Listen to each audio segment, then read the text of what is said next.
That happens. Oh, here I am. I am live. Hi, everyone. Day Lady here. How's it going? Had just a couple minutes before 11:30, and we begin our journey. I'll tell you what, though. I hope you all realize how good you have it today. It is hot. You know, Maryland is known for their summer days. Hey, Robin. They've had their summer days known as the three H's: hazy, hot, and humid. And I'll tell you what, these last couple of weeks have been just that. And they said there's weather forecast says no break in sight either. So interesting, right? We'll see how much of a sweat I work up today. Oh, anyway, that's what I was going to say. Hopefully, you guys are sitting all nice and air conditioned. Just have pity on the lady out here.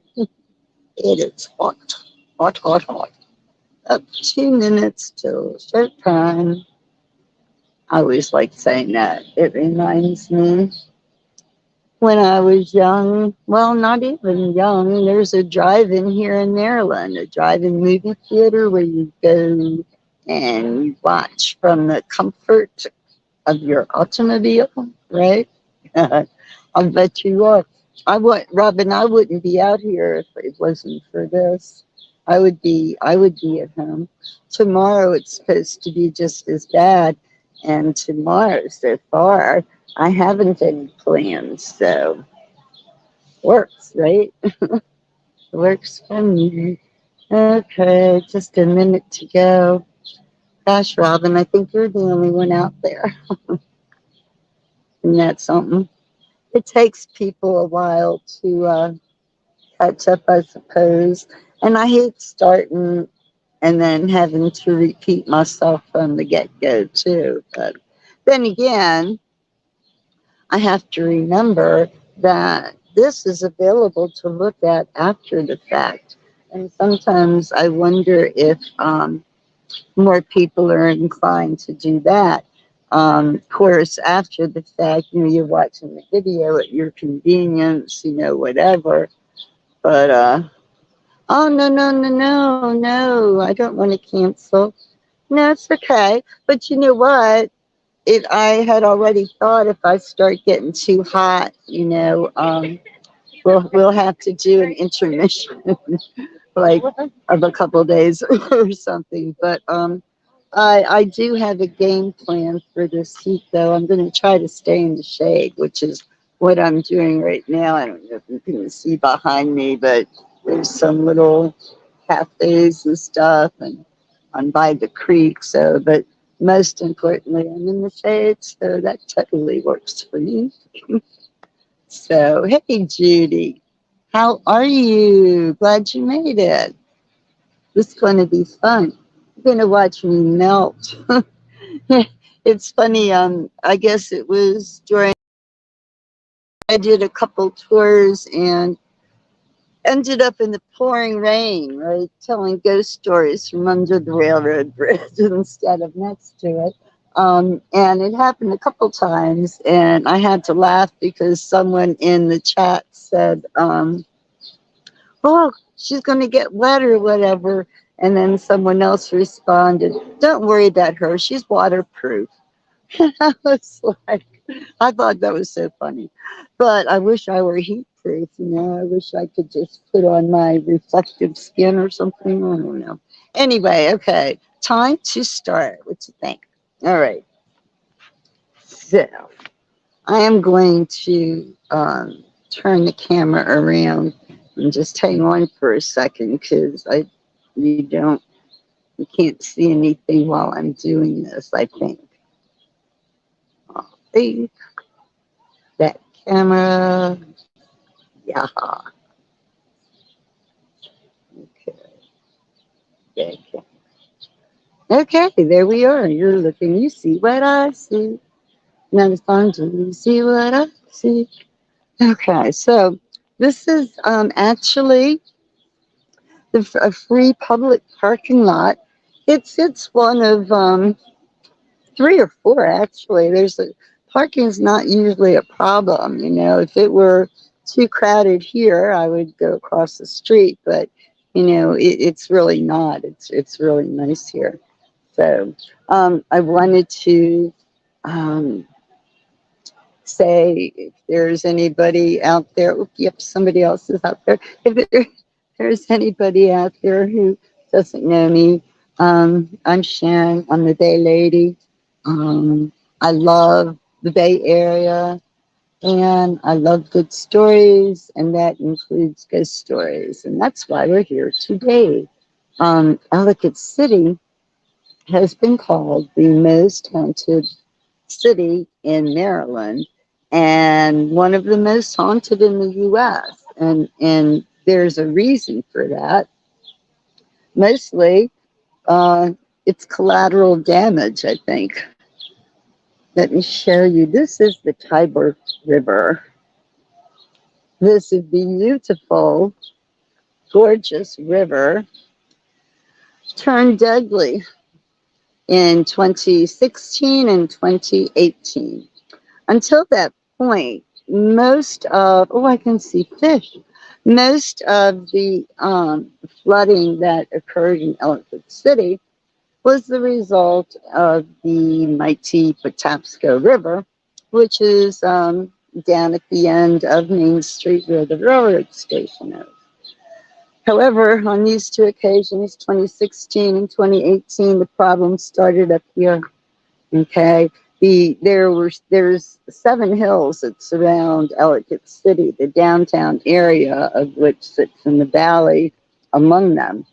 And so the water came down and created quite a lot of damage to the buildings that it runs behind, which is the whole side of Main Street.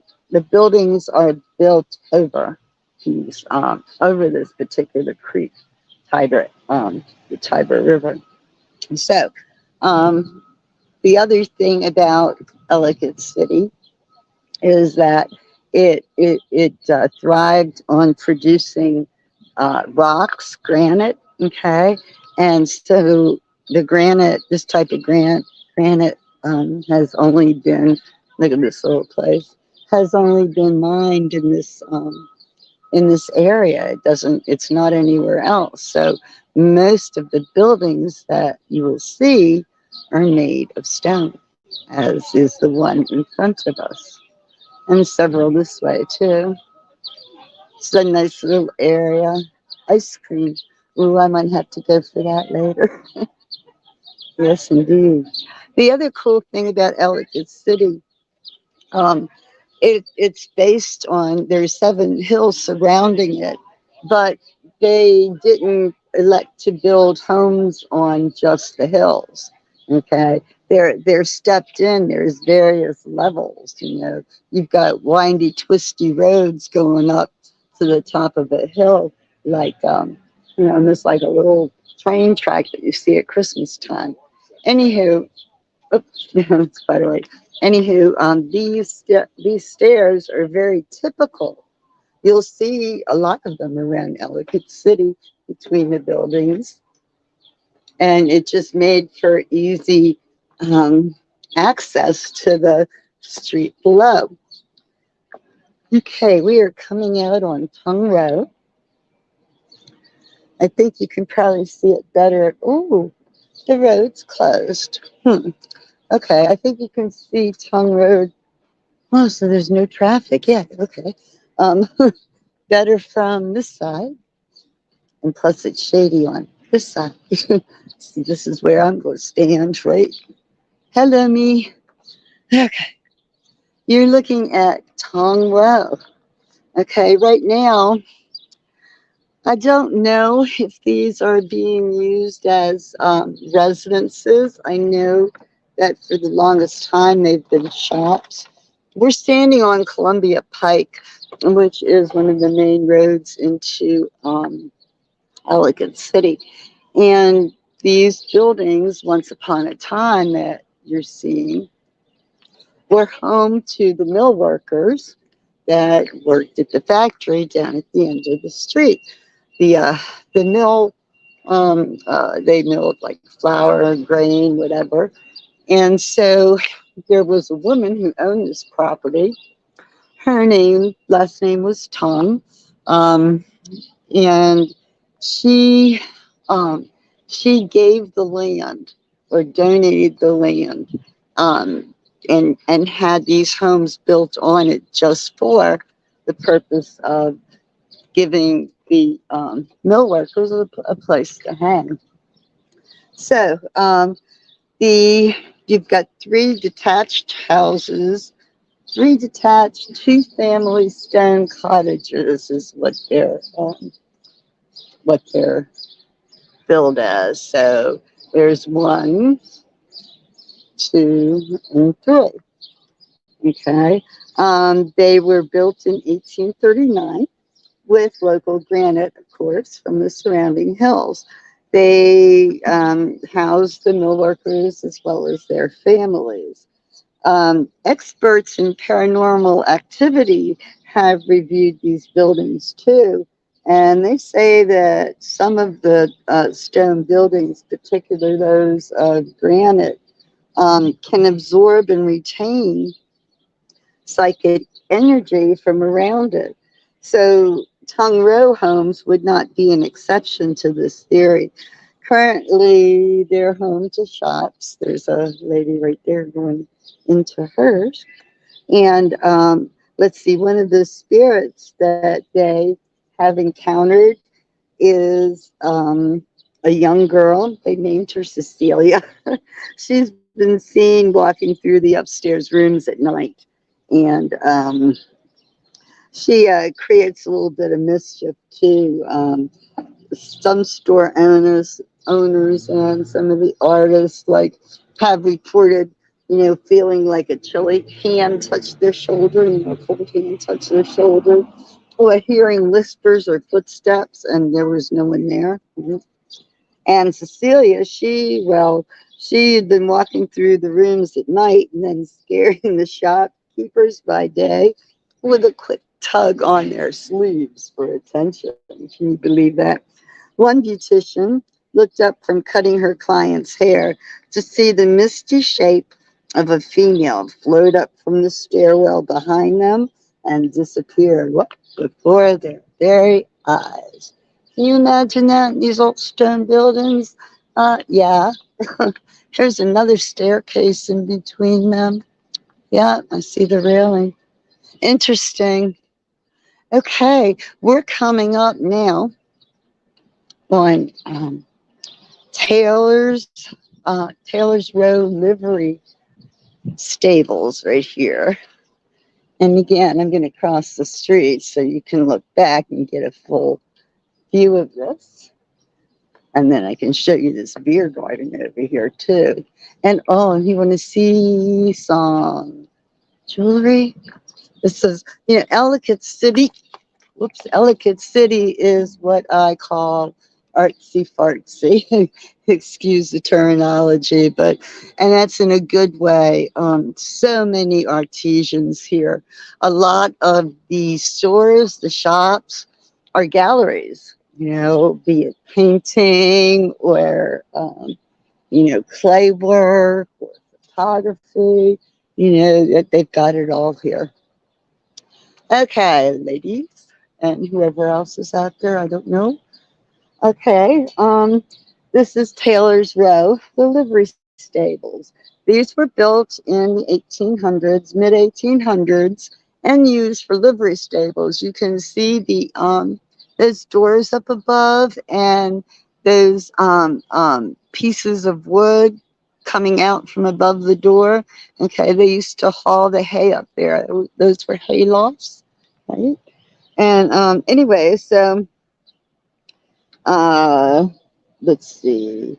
Okay, right. The horses would have been stabled in front of us on the lower level. And so they're now it's no longer a livery stable, obviously, but it's a restaurant, Manor Hill Tavern, and it's very nice. We walk down a little bit this way. This is still part of the building, the red building there. They're open for lunch, I assume. So, anyway, they also have a spirit that comes to visit, comes to play mischievously, right? Um, so she's known as the Lady in White, and she's been seen frequently, apparently, just kind of floating around the premises. I guess she's got a lot of room to float there because that's a pretty large premise. Anywho, um, she hangs especially in the bar area of the restaurant. The employees have found table settings like overturned, blown out candles, lit again, unexplained crashes. There's a theory that she is the spirit of a woman who was attacked and killed in these stables um, in the mid 1800s during that time frame.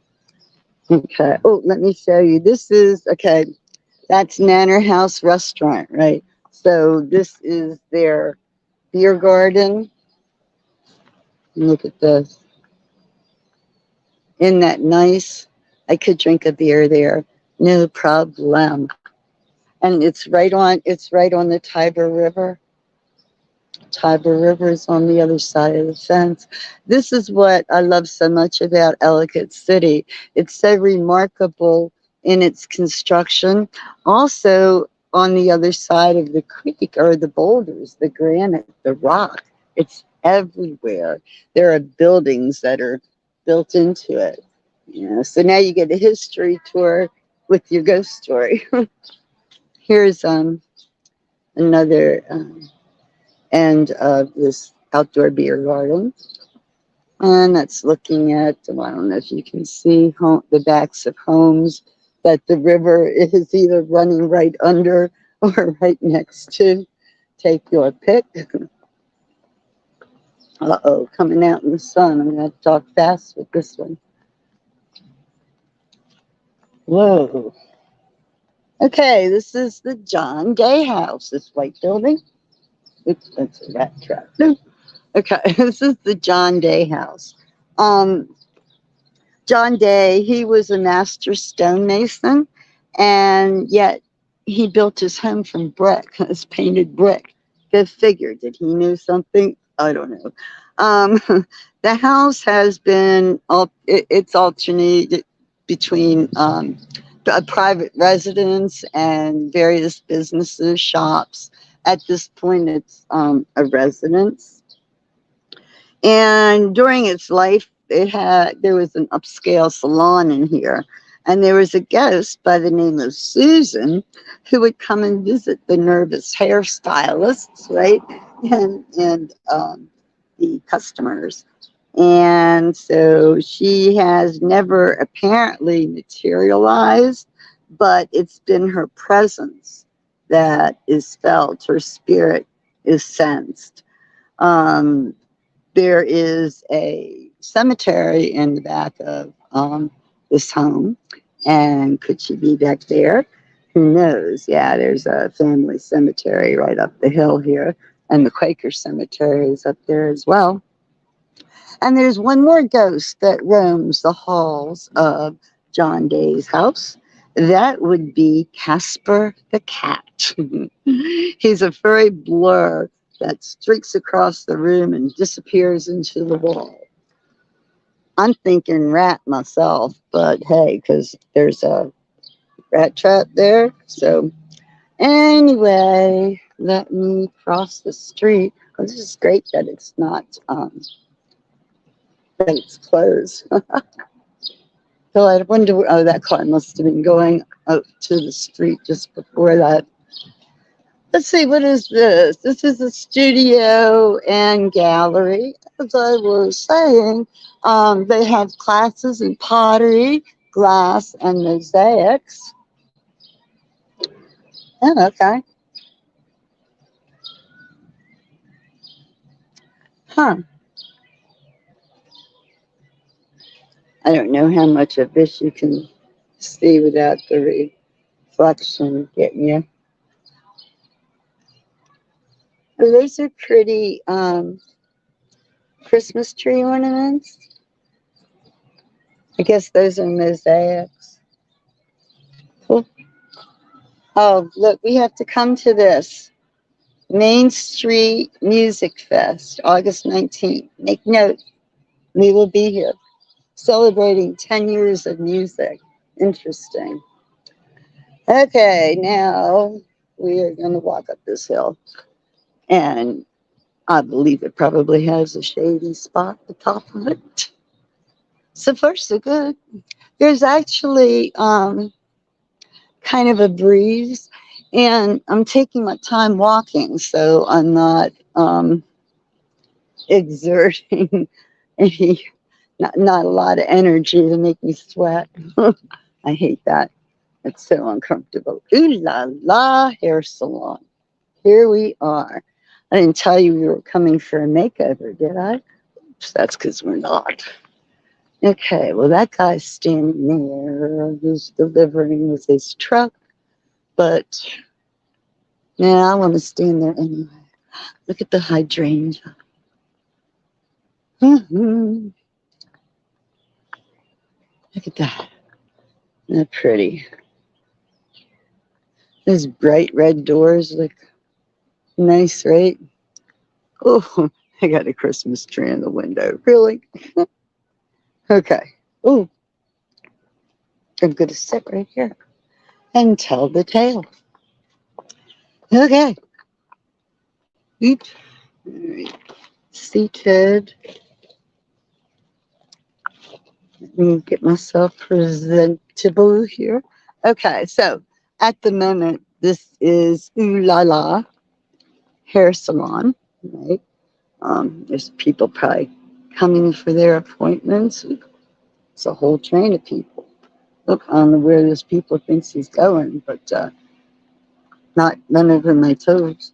Okay, so once upon a time, when this after this building was built in the 1920s, it was the it was known as it okay, it was known as Al's Garage. Okay, Al's Garage, built in the 1920s, was the birth of automobiles here in Ellicott City. It was a one-story cinder block building that was known as the Ridgely Building. And just over the hill, over here, is the Ellicott Family Cemetery. The It's believed, however, that this garage was built on a site that was used during the Civil War. An elderly resident from Ellicott City some years back, many years back, had been a small boy. In July of 1864, when the Battle of the Monocacy was fought. Maryland was Union troops, and they fought the Confederates over in Frederick, Maryland, up by the mountains. Anywho, this young boy remembers the battle, and that he saw many, many, many soldiers that were killed in action, buried on the side of the garage until their families came to claim them. Okay, so this is the Union soldiers, the people that, this was a Union town. So they put them in temporary graves here. And I guess you can guess what I'm going to say next. Apparently, their bodies weren't claimed. So there's a theory that there are some unlucky soldiers that are resting beneath this concrete building. Also, not only Union soldiers, but there were a lot of Confederate soldiers who were wounded or who succumbed to their injuries, and they buried them in the Quaker, the Friends Quaker Cemetery, where some still are to this day. Um, anyway, Albert Bayer, he owned the shop from the 1900s until his death in 2001. From the late 1900s till his death in 2001.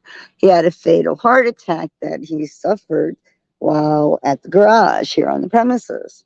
So since then, several businesses have occupied the premises, and one such business, it was called What's in Store, owned by a gentleman by the name of Mr. Overlock. Well, one morning, Mr. Overlock came to work and saw a man leaning against the wall before the shop was even open. And when he called out, the stranger vanished. So, anyway, Overlook described the man he saw to a friend, and the friend said, "Oh, it sounds just like the previous owner, Al Bear." And the area where Overlook spied the vision was where Al's desk was when it was an auto shop. So over the years, others have seen the shadowy figure dressed in overalls milling about. Could it be that Al still comes to work, keeps an eye on stuff, perhaps? Interesting theory, yes. Okay, time to move again. Don't want to move into traffic, however. Don't know where it's lady's going at all. Anywho, everybody good so far? I'm good. Starting to sweat a little, I have to say. That's okay. Give me my exercise for the week. Okay, so now we're coming back out onto Columbia Pike by Tongue, and we're going to take a look at Main Street.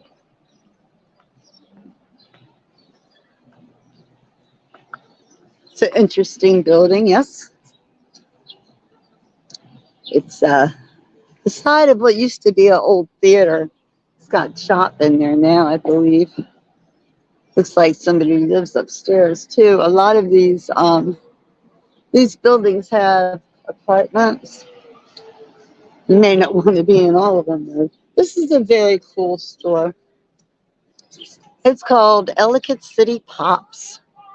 Okay, Ellicott City Pops.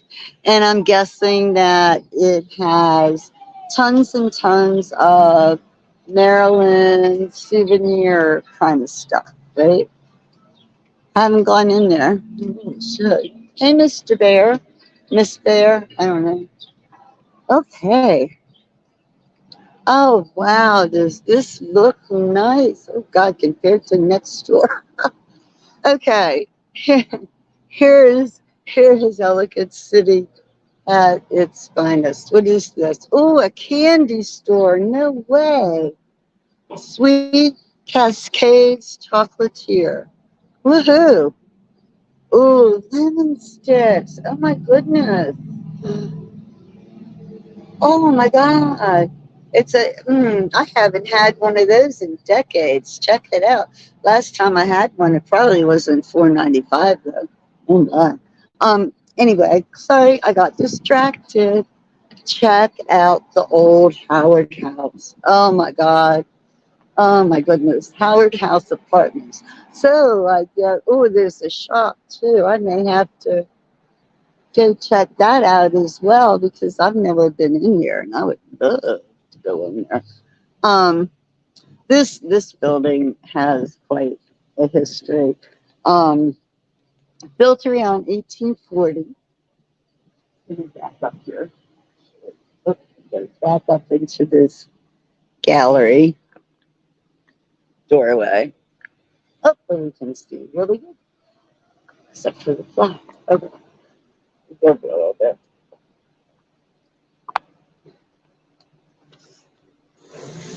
Okay, so I was told it was built around the late 1840s, early 1950s. Five-story building that is literally built into the rock. Literally built into the rock, okay?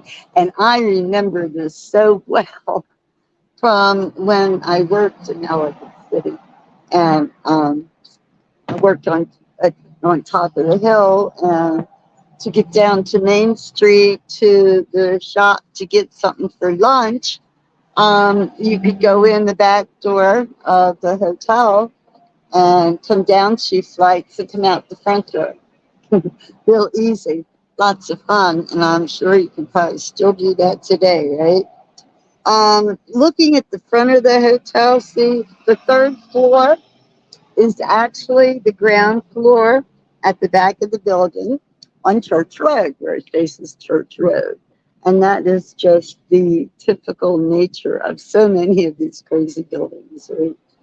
Yeah, so anyway, this property has had several owners, and it has been through the ringer.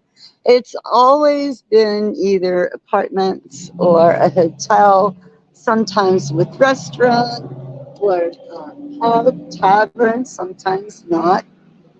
Um, at one time, at one time, it was like the premier hotel to stay in, and they had a restaurant that was absolutely killer for its time. They had a bar on the first floor, a dining room on the second floor, and then the rest of the floors were rooms for paying guests. So there apparently have been a lot of people walking through this building, and some have undoubtedly walked on those worn floorboards that still exist inside. It's assumed that all those past guests checked out, but there's a question as to really if all of them did. One deceased apartment dweller from Howard House, his name was Dennis. He lived on the top floor.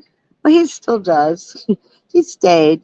Um, Tenants hear like noises, unexplainable sounds, pans clanking together in the middle of the night when there's no pans around, right?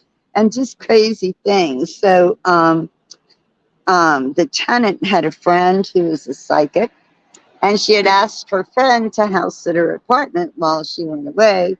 And when she returned, her friend had not only seen the apparition, but spoke to it as well. Dennis was a young man who was killed during the construction of the building in the 1850s. The boy had fallen through the roof on the church side of the structure and died in the space between the tenant's kitchen and the living room, just where she had previously felt unexplained cold spots in the room. If this spirit is Dennis, then he's in good company with the others who have, passed between these walls. So, yeah. I'm just looking at this building here, 8212 Main Street. Nobody's in it. I wonder if somebody bought it and they're getting ready to renovate it. And am I seeing things, or is that rock up against the window? Wow, that must be one interesting building. I'm almost afraid to think how interesting that might be. Okay, ready for your glimpse of historic Ellicott City's Main Street. Yep, the very, very top of your screen on the right, you can see the mill looming, looming behind the village, the city. This was once called Ellicott Mills, and it was founded by three brothers who came from Pennsylvania, and their last name was Ellicott. So that made it easy. And they, ooh, toy store. Isn't this cute? Wow, look at this. Cool. Lots and lots of toys. Oh, I love this town. It's got everything, does it not? There's like a pop culture shop across the street. And here do we, oh, here's the, oh man, look at this sugar plum tea and pastry shop. They don't look open. I wonder if they're new. Oh yeah, they're not unpacked. They're just growing here. Ooh, nice chandeliers. Huh. All right. Oh, Robin, I'm so glad. Sounds good. Okay, so just something I want to point out. You see the archway between the two buildings, and there's one over there too. Those are alleyways that again will take you up to the next level. Let's see. Oh, a nice little clothing boutique. Poppy and Stella. Oh, I like that. I do, I do. Huh. Whoa. Huh. Alrighty, folks. All right. So across the street, this beautiful stone building, granite building with the ugly roof and nice umbrellas. Okay. This is what was Disney's Tavern. It looks like it might be a restaurant at the moment. Yep, that's what it is. Yeah, it's a eatery. Okay. This is one of the oldest buildings still standing in Ellicott City. It dates back to 1790. So, and it's changed hands only a dozen times in its 200-year history. So that's kind of impressive, I suppose. So this old place has got to be haunted, right? With all the traffic going through it all years, right? Well, here you go. This one is haunted by a ghost of our generation, okay, of our times, a modern ghost, I guess you can call her. But anyway, so this ghost is said to be a lady who had a bookstore here on Main Street in Ellicott City. And in the bookstore was an apartment above it, and she lived there with her husband. And she was a very friendly shopkeeper, knew everybody. And she also wore a very distinct perfume that like was her own special blend, and so she was noted for that. So when she passed away suddenly in the apartment in 2002, people claim they still see her coming to visit, like she's still doing her, daily stops at the shops she loved best. And they say first you see a shadow approaching the door, and then you get a whiff of a very distinctive and familiar fragrance. So we have modern day ghosts as well here. Not surprising. The city is so conducive to all of that. Most definitely. Okay, time to go up the hill. This will be a nice little walk. Oh, I wanted to show you. Check out the granite. I mean, that's what this is built into. Just come down a little further here.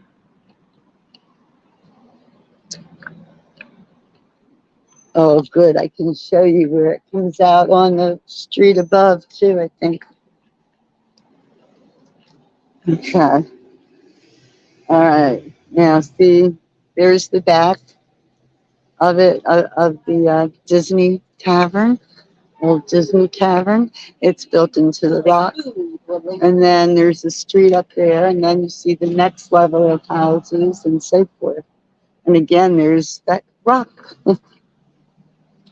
Craziness. Now, the theory, the paranormal people, the paranormal experts, um, they've said, and I've heard this and read this in several different places by known experts, authorities on the subject. But this type of granite is only found in these hills. And the granite, they say, can absorb energy, right? It can hold images and replay them, right? This is what they say. So, and then they said the combination of that with the Patapsco River is a deadly combination. The Patapsco River, um, whoops, the Patapsco River generates the energy that allows the rock to capture what goes on around it. So I'm going to show you up this hill here.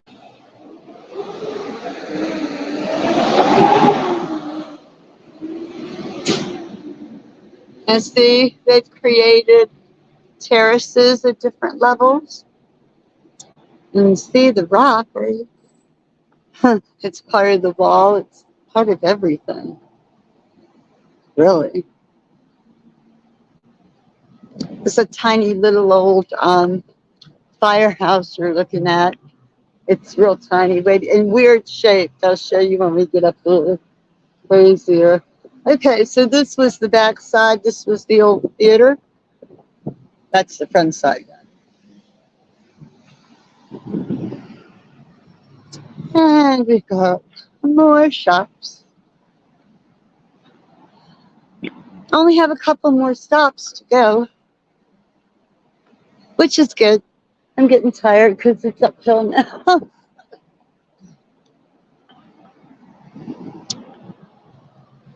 And here's another look. Look at that house. Like it's like perched. It doesn't have a side to it because it just has a big drop. Nothing next to it. Oh my goodness. There's the little firehouse. It's a museum now. The real firehouse isn't even on Main Street anymore. They've had several, but that wasn't one. Right. Oh, there's some nice murals here. I can show you.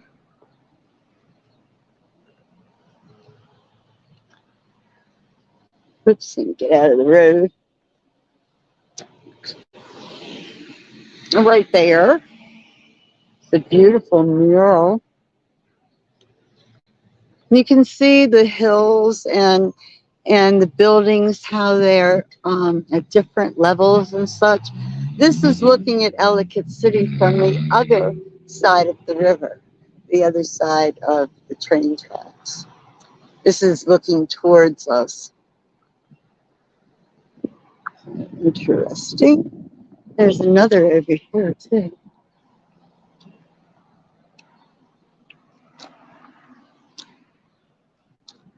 This Welcome Center used to be a post office. First, it was a home. Then it was torn down, and a funeral home was built. There were 4 funeral homes in Ellicott City on Main Street at one time. Can't imagine why, right? And anyway, so then it became a post office, and it still looks like the post office, but it's not a post office anymore. It's the Howard County Welcome Center. where tourists can get information and such. And they had a ghost too. They had somebody messing things up at night when no one was around, and misplaced objects and things, and so they gave the ghost a name, and apparently she got upset with that, and they brought in a paranormal expert who determined that the ghost didn't like that name. Her name started with a L, so they named her Laura, and then the ghost stopped her mischievous pranks. Interesting, right? And again, look, there's that rock. It all works together. Okay. And looking up this hill, there's a house way up there on top, and all this rock that it sits on. And this is kind of a cool building. It's got brick, but it's still got the rock, and it's built into the boulders. You can see the stairs go all the way up to the next street level. Um, Very cool, right? Oh, nice. Beach house, huh? I'm a beach girl, right? Oh my goodness. Huh, cool. And this is a restaurant, a French restaurant. I haven't eaten here, but I understand it is really elegant and worth it. As a matter of fact, there's not a menu. This is what you get. You get, it costs $99, and you get whatever the chef is preparing in that moment or that day, or however they worked it, right? Okay. All right, let's see. We have two more right here. Right now, it's the Phoenix. Now, the Phoenix used to be at the bottom of Main Street, right across from the railroad station. But that last 2018 flood that originated with the Tiber River, it just destroyed the building. The building's empty. So meanwhile, they moved up here, and they've been up here, I guess, well, since after 2018. So anyway, so they have a story, right? This used to be Talbot Lumber Yard, and it was it in let's see, there was a tavern built. There was a tavern built here in 1790, and then the track. Okay, the track. Yeah, but they tore that down and erected this building in 1829. Then it stayed a tavern, and it was really popular in town with travelers stopping here on their way out of town. So then became a lumber yard in 1905, and remained so until 1991, when it was turned into a brewing company, having survived serious damage from both the 2016 and 2018 floods. And is here within these walls that the Shadow Man, um, that the Shadow Man has his home. So during the Great Depression of 1929, you know what? I'm going to cross the street for a minute. Oops. Oh, they're stopping for me. Yay. Thank you. Mhm. The sign says they're supposed to stop, but that doesn't mean anything. Not always do they do what the sign says. Okay, little side trip here so I can get some shade and finish telling you about what was this lumber mill. Oh, and something else I want to show you. This is the back end of Phoenix, by the way. This is their outdoor seating. Look at this beautiful terrace wall going up. Believe it or not, it has something, the way it's built, it has something to do with carrying the water so that it doesn't, come down and flood again. I guess that's a good thing, right? So yeah, it's a it's a water staircase, storm water staircase. So interesting. They need it really. Okay, so anyway, back to this. All right, so the Great Depression, right? 1929, and the company, the lumber yard's not doing well at all. So the Talberts, had to make concessions to keep their building operating, their business flowing. And what ended up happening was they had to lay people off. Now, the first one to be laid off was their accountant. I guess he was probably their only accountant, their only, possibly only employee. But yeah, the accountant.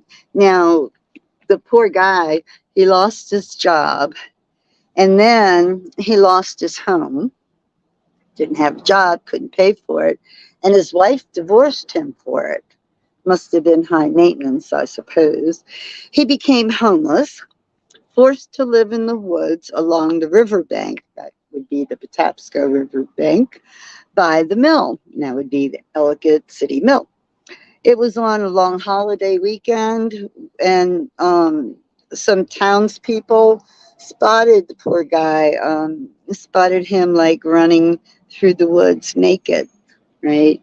And so and acting crazy, and they tried to catch up with him, attempted to chase him, but, they couldn't catch him. So um, they called the police and they came to check it out. And, they weren't able to catch up with him either. Well, when the lumber store opened again, when it opened after the 3-day weekend, the manager made a gruesome discovery. When entering the store, he saw a shadow swaying in the stairwell leading to the upper floor. He found the company's former accountant hanging by his neck from the second floor rafters. What was perhaps the most stunning was the police report giving the time of death as Friday evening before the weekend began. So then, who was it that they saw running through the woods naked, right? Anyway, back at the old building, after that, employees reported hearing, noises they couldn't identify, whispers from voices that weren't there, footfalls without feet, and a mysterious candle lit in the window of an upstairs room when no one is home. Could it be the former accountant, the shadow man, making his presence known? That remains to be seen, I suppose, right? Here's just another view of one of the streets. That is probably Court Avenue going up the hill there. Okay, back out to Main Street. Oh, let's look at this another mural here. Let's see what it's about. Oh, okay. All right, look on the very right. On the very right is that crazy little triangle firehouse. Okay, we're just standing up from that a little bit. Huh, that's interesting. It's like the sunlight is over the mill. I don't know. Do you not know? Okay, thanks. We have one more. Gosh, I haven't even been paying attention to the time. Oh, well, I'm running good. Look at that. Okay, one more stop. It's going to be, yeah. Oh, pretty little garden. Look at that big old house up top the hill. Oh, wow. This is such a cool city. I mean, you can't deny it. It's still here. It gets an A in the resilience department for sure, right?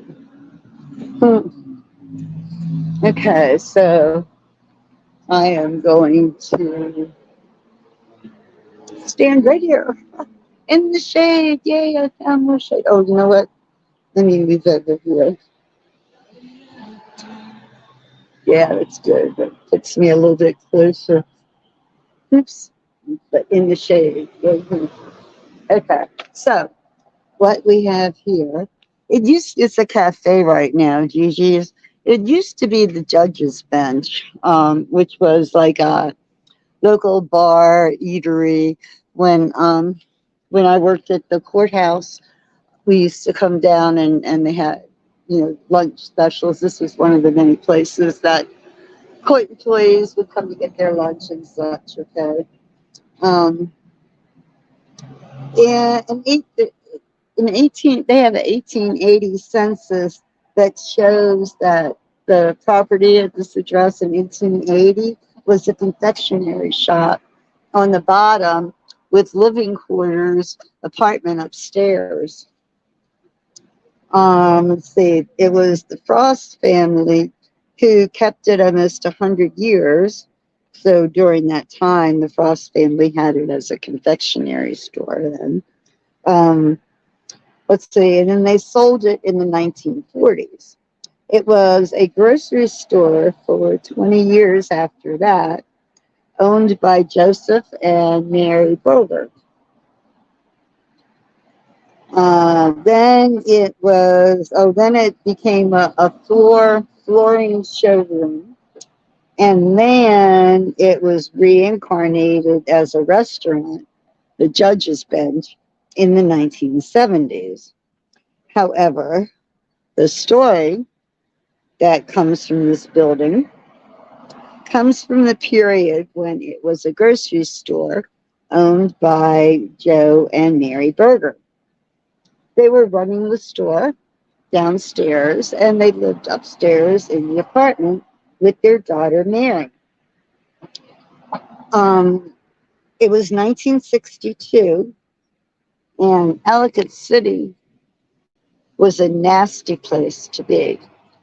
In 1962, Ellicott City was all grungy. The buildings were falling apart. There was crime. Crime was so bad here in the 1960s that one of the army bases, not very far from here, Fort Meade, they restricted all of their personnel from coming into the city. The army guys couldn't come in. They were restricted because it was so bad.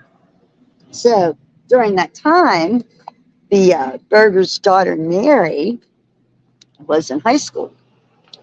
And her parents didn't like anybody from the town. They thought everybody here was a degenerate and such. And so she wasn't allowed to, really hang out because her parents kept such a close eye on her. Well, she worked in the grocery store. She, served the customers at the counter. And, and once she got out of high school, she did that full time. Her parents wouldn't let her date anybody from the town.